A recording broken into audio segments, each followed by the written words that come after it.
So I think my question is with reference to what we were talking about, as far as Source loving us and watching. Doesn't matter how much you are loved. It only matters how much of that love you let in. Source can't love you enough. Source would blow out your regulators. If Source just kept putting more than you're ready to take, that's what happens. So how you watch for sign for Source loves you? So I want to bring up very quickly. Well, you can tell Source loves you when you step out of your car and the most magnificent rainbow that has ever been is right there for you to see, and your timing was just perfection. Yes. So, and millions of other things that happen on a daily basis to humans. I don't have a lot of time for all of them. I had this experience on January 10th. I live not too far from San Francisco, and I was gonna go for a walk with my dog. It was a foggy night, and it was 6:30 after work, and I was not feeling so much like going for a walk. I was a little bit, like, oh my gosh, it's chilly out there, but let's go for this walk. The dog. So would you call it inspired? I wasn't that inspired. What happened is that I was... Was the dog inspired? Yes. That always helps. So I stand in front of a shooting scene. I live in Davis, California, and an officer got shot right there.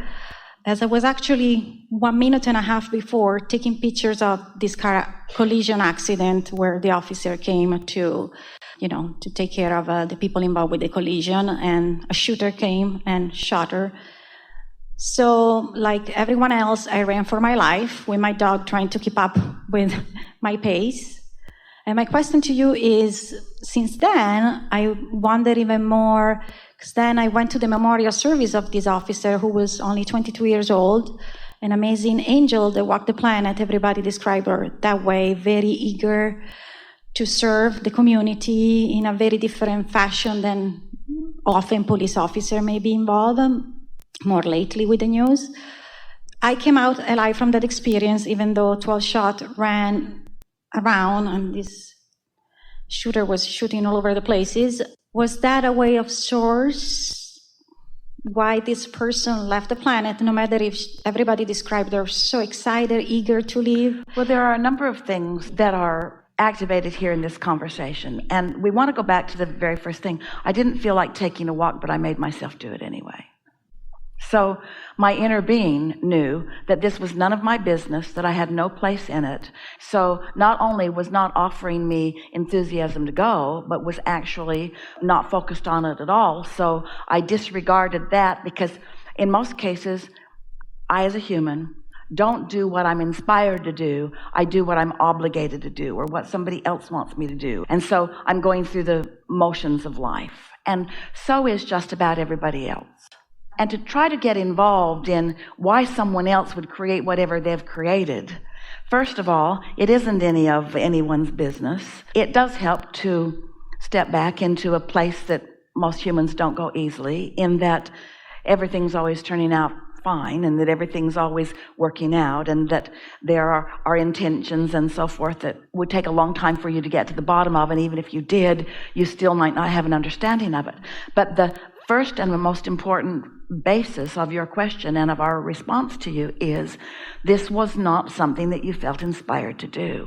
And that's usually the answer all the way down the line. Because when you say this is an angel walking the planet, this is a person who's decided to arm herself and go out and defend against things. Well, that's a little bit different than an angel walking the planet. There's resistance even in those decisions. And we are not in any way saying that anyone is making a wrong decision by choosing to do that. But what we are really asking you all to do is, don't take a situation of which you have scanty information and then make up things to make you feel less secure about your right place in the universe. If we were standing in your physical shoes, we would take one thing and one thing only from this, and that was, I went someplace I didn't feel like going and had an experience that I really didn't want to live. That's what we would take from that. And next time you feel a reluctance about something, then understand that that reluctance means that your energy isn't lined up in a way that this is going to be an outcome that you want. Because if you think that you could line your energy up enough that you could change the outcome of the scenario, we can't even begin to explain the momentum that was in the lives of so many people that were involved in that. And your momentum was very scanty, and yet enough that you were there as a witness of it. And so when you begin witnessing things, Jerry and Esther used to notice as they were driving that they drove thousands of miles in their monster buses, crisscrossing around the nation, towing their car, and never were involved in an accident and never even saw an accident.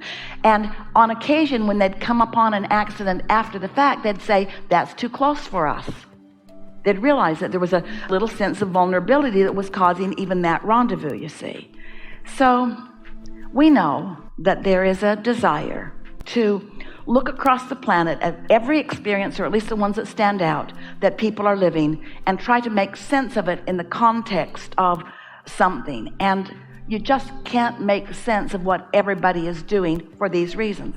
Some of what they are living is inspiration from their source. It was sort of a plan that they had in place. Some of it, they're just creating by default. They were giving no attention to where they were. They weren't paying any attention to their guidance system, as were you not paying any attention to your guidance system.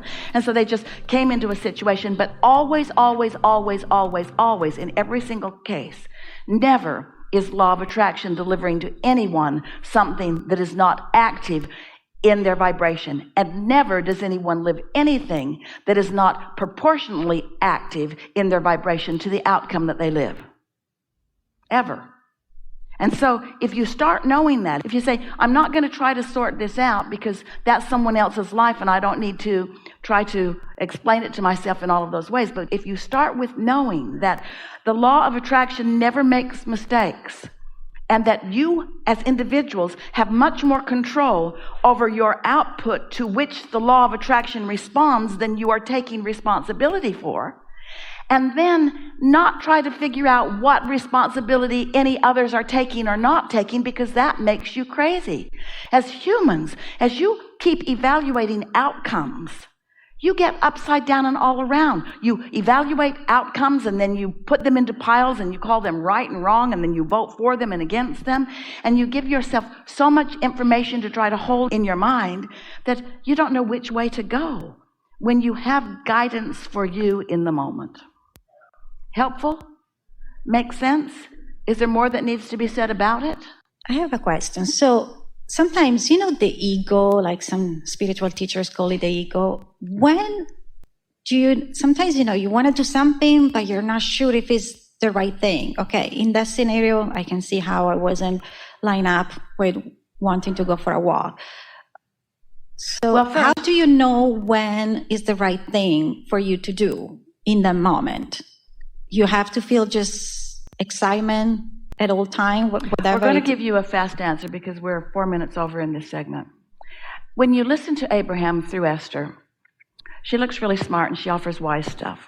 But some could think it's just another opinion that somebody else is offering about another way to live, because there are lots of people talking about how to approach life. But when you understand that you have an inner being, and you understand that you have this eternal relationship with your inner being, and you care about the vibrational harmony and discord of that with your inner being, and you work to accomplish it, and do, so you feel mostly positive emotion, and you meditate, which allows you to release resistance, so your vibration rises. And you do this frequently enough that you know what being in alignment actually feels like viscerally. And you do it often enough that impulse comes from that state of alignment, and you follow it, and then you get to see the wonderful flow of positive results that following that comes. Then you teach yourself what guidance and alignment is.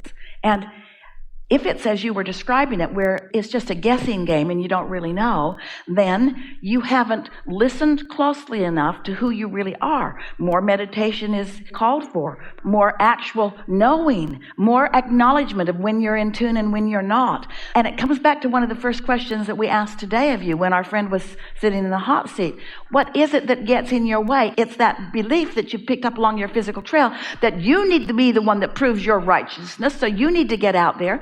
In other words, can you sort of feel that? So many of you don't want to listen to your inner being because you incorrectly believe that you are here to prove yourself capable of going it alone without your inner being, of proving your worthiness without any help from anyone else, of standing on your own 2 feet, of getting your own marks on the chart, of finding the goodness yourself without that. Can you feel that that's sort of what it is? And think about the alternative of knowing that there is broader view. There's broader view that knows what you want and knows what your path is, that's offering it to you all the time. And your work is to prepare yourself for the readiness of receiving those impulses. So the answer to your question is, first you got to accept that impulses are being offered, just like that love that we were talking about. And next, you have to do the work that prepares yourself to receive the love or to receive the impulses. And if you're not doing that, then it's a crapshoot for you. Then you're just out there with stuff happening all around you, dodging the bullets and saying, why? Why me? All right? Thank you. Really good time for a segment of this.